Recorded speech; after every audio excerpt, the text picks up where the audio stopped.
Alright guys, this is Hustle and Fun, and we are at one of the rentals and we're replacing a sliding glass door. So this, what is here right now, it's not a sliding one, but it opens up, and as you can see, that corner is rotted. It's rotted around here, and the bottom of the door is in pretty bad shape. So what I'm going to do right here is trying to take the outside out and the frame, maybe remove some of the panels, and then try to remove as much as I need to in order to get the new door in. So let's get this on the road, and this show on the road. So let's see what we can do. All right guys, so here it goes. This is the frame, or the trim I should say, of it. We're going to try to get the frame also first. We're going to get some of the aluminum kind of fascia on it off, and we'll try to keep the siding intact, and I might try to keep this intact also, but I'm sure the new one will be a little bit different. So I'm going to attempt to take this apart and go from there. All right, so next what I'm going to do is I'm going to remove this door. As you can see, it's not a sliding door, but it's in a pretty bad shape. So it's time to take this off. Just take the screws out. And I'm throwing everything inside this house that needs to be cleaned up anyways on the inside. We already got some of the things done on the house. As you see, the train is rooting for us also. It's in the background. I don't think it's Thomas the train, but it's some kind of train. So I'm going to take this off, and then I'll work on the rest of it. So what I'm doing right now from the inside, I'm removing the trim. As you can see, it's this part right here. I'm going to be removing around the door, on the top, and also on the side. So once that's done, I can get to the frame a little bit better. So I'm about to remove that. Okay, so in order to pry the trim off, you have to use something called either a flat bar, some people call it, or some kind of pry bar. Something that can go under the trim, and you can force it off nice and easily. So you might be able to reuse it if you would like to. It will pull the nails out. Just work work your way around it, nice and easy. Don't try to get it off all at once. Try to go from the bottom, or wherever you have a space that might be loose, and try to push it against the wall carefully. If you're worried about the wall, you can put something behind a pry bar, so when you're trying to pry it, you're not going to press into the wall. So let's get that done. Actually it is done. And what I'm going to concentrate on right now is this part right here, which is framed up the door. Since I'm not worried about keeping this door, I'm going to try to get behind here and just try to start to rip it off of the existing frame, so I can get this in place as soon as I can. I do have some help here. I'm putting the new door in. It's really would be difficult to do it by myself. I don't know if it's possible. I'm sure anything is possible if you really put your mind to it, but I don't feel like breaking a $1,000 or $1,200 door just because I want to do it by myself. So get some help on this one. Someone who can give you a helping hand would be great, and it makes life a lot easier. So what we're doing here is tearing the frame apart. You can see I already reached behind it with a pry bar, and I'm just trying to get all of this done. This basically is the frame of the house, the framing of this. So you can keep that in place. You need to keep it in place, and you'll be putting the new trim and the new door in here. You may have to shim it. I'll show you how to do that, just so it's nice and square. What that means is that You put a level on it and you make sure that it is straight up and down, and the top of it is going up and down horizontal as well. And this part is perfectly vertical. You just need to do it that way because if you don't, then it's going to be really difficult. If you open the door, there will be gaps in it, so we'll get to that, but let's start this out first. Okay guys, as you can see, we have taken this out, the right side, or if you're looking from the outside, the left side of the door jamb, and we're going to be taking the top part of it out, but first we'll have to remove this door, so we'll have to figure out how this was put in here.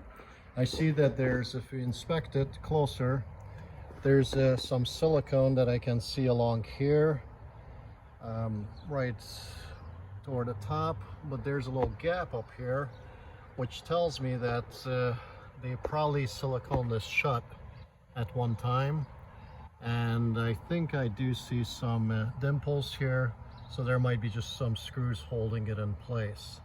So let me see what I can do with this, taking it apart, and I'll let you know how the whole thing went.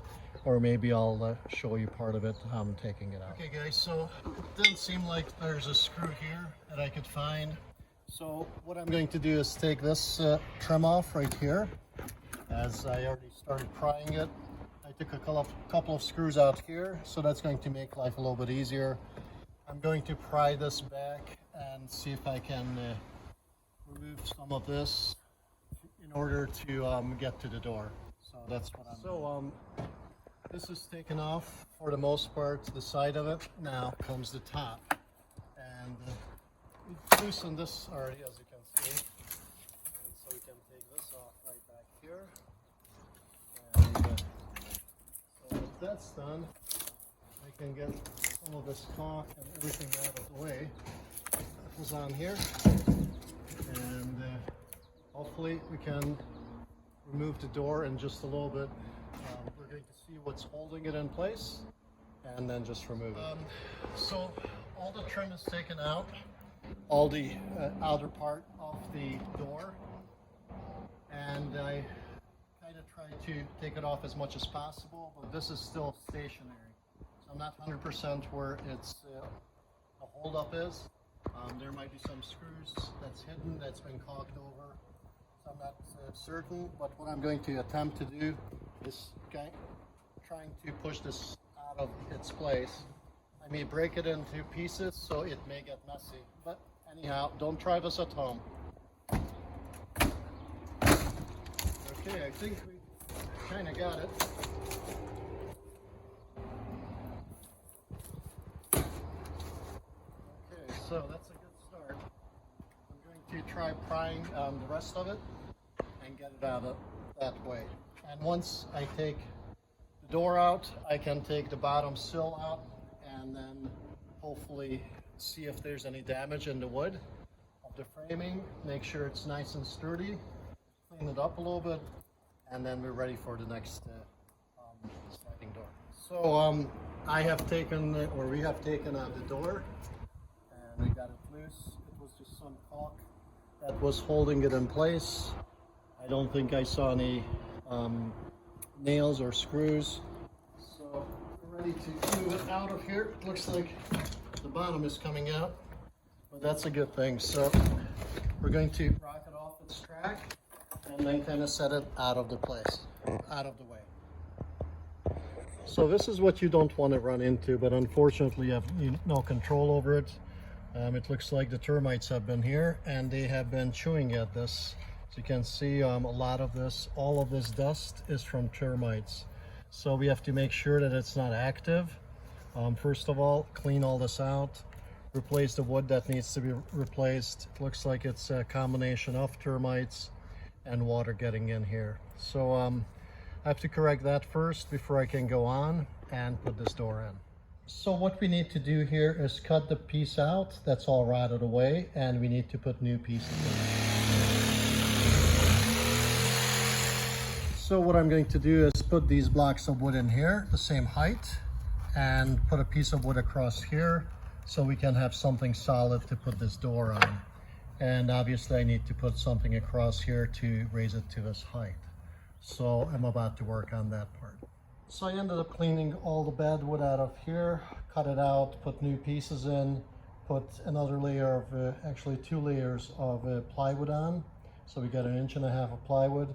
Now we're putting 5 quarters of a well, it's kind of like a 1x6 that's treated across here, and we're going to be setting the door on top of that. So after the treated wood is screwed down firmly in place, I like to put a piece of ice and water shield and staple that down.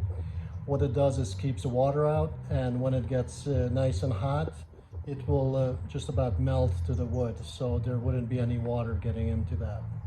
So I'm about to install that, staple that down, and we're ready to put the door in. So make sure to run this ice and water shield up the side a little bit, so if there's any water that's coming down the side for any reason, it couldn't go in under. So once it's stapled, it looks like this, and we're ready for the door.